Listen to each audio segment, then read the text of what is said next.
मेला जी महाराष्ट्र के संत हैं, गृहस्थ संत।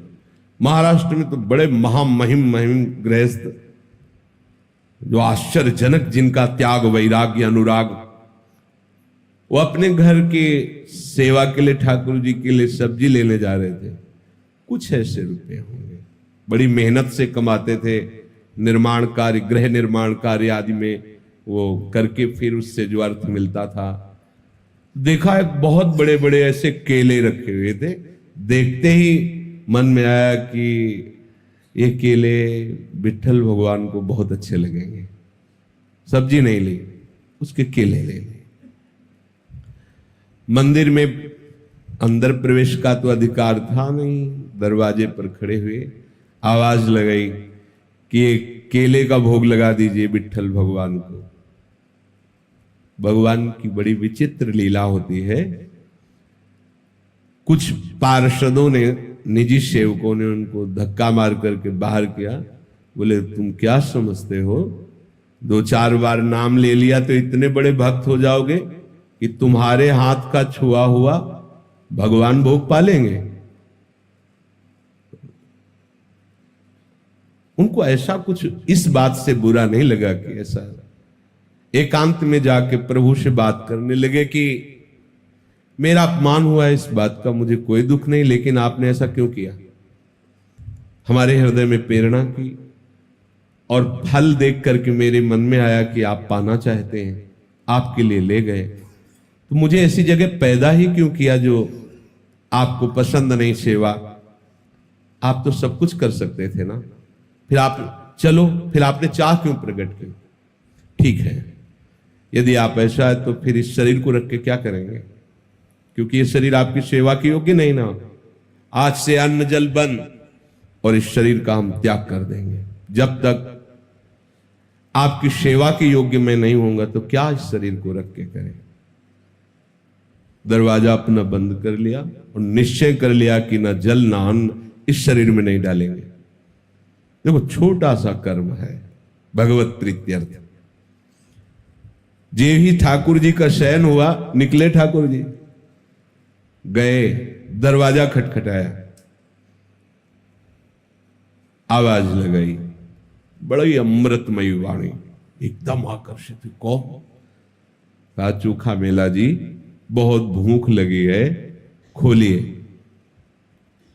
जे ही, अब वो पूछ नहीं पाए आप कौन, जे ही दरवाजा खोला, अनंत लावण्य कांति रूप सौंदर्य बरस रहा है। नव किशोर अवस्था ठाकुर जी की, एकदम आह भर के रो पड़े, आनंद समुद्र प्रभु सामने। प्रभु ने कहा इस समय रोने धोने के टाइम में मुझे बहुत भूख लगी है। आसन जो भी जैसा था बिछा, विराज ना आसन तुम्हारी गोद में बैठे। प्रभु गोद, वो केला जो लाए थे ना, बोले हाँ प्रभु, तो अपमानित करके भगा दिए गए, तो ला के वैसे बोले लाओ लाओ ना। गोद में ऐसे केला पवा है, देख ली। प्रभु को ये थोड़ी है, प्रभु तो सबके हैं ना। प्रभु ने पाया, बोले आज जो स्वाद मिल रहा है वहां मंदिर में भोग लगता है ना, ऐसा स्वाद हमें नहीं मिलता। रुक्मिणी जी को भी पता लगे कि मेरे प्रेमी जनों के द्वारा दी हुई वस्तु में कितना स्वाद है, तो 2 केले दे दीजिए। मांग के 2 केले प्रभु उनसे लेते और सब केले पाए और बोले तुम आनंदित रहो, मैं उन्हीं का होता हूं जो मेरे लिए है। मैं किसी जाति, कुल, साधना, अवस्था, तपस्या इसका नहीं होता हूं, इसका फल होता है, लेकिन जो केवल मेरे लिए है मैं उनका होता हूं। रुक्मिणी जी को पवाया, आंगन में छिलके फेंक दिए। अंदर से दरवाजा बंद मंदिर का। अब जब सुबह दर्शनकालीन शास्त्रों भक्तों की भीड़ लगी, जय जयकार मच रहा है। सेवा करने वाले निजी पार्षद बाहर से ताला लगा के जाते थे, जब ताला खुला तो अंदर से खुला नहीं, बहुत परेशान। अब तो विनय प्रारंभ की, फिर रोने लगे सब, प्रभु क्या अपराध हो गया। बोले जब ये दरवाजा तभी खुलेगा जब चोखा मेला जी को आप लाओगे और वो कहेंगे दरवाजा खोलो तो हम खोलेंगे। बोले प्रभु अभी जाते, बोले ऐसे नहीं, पालकी लेके जाओ, चोखा मेला जी को पालकी में बैठा के लाओ। अगर वो ना बैठे तो उनके पैर पकड़ना और कहना पालकी में बैठो। ये वही लोग हैं जिन्होंने धक्का दिया कि तुम्हारे हाथ का भगवान कैसे पाएंगे। भगवान शिक्षा दे रहे, अगर वो ना बैठे तो उनके चरण पकड़ना, क्योंकि वो दैन्य हैं, वो शायद ऐसा ना करे, तो तुम उनके चरण पकड़ना, उनसे विनय करना, उनको बैठाना। और जब वो पालकी में बैठ के आएंगे और यहां दरवाजे में कहेंगे खोलो प्रभु, तो हम खोलेंगे। नहीं नहीं, दरवाजा खुलेगा ही नहीं, अंदर से सब लाग।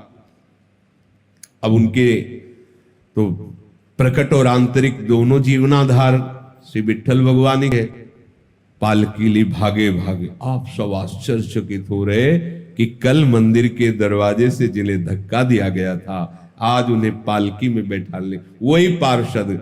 चोखा मेला जी तो साष्टांग लौट गए भगवान, मैं इस योग्य कहा।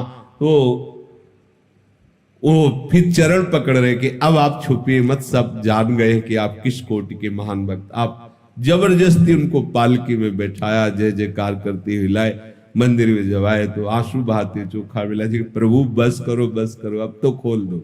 तत्काल दरवाजे खुल गए। ये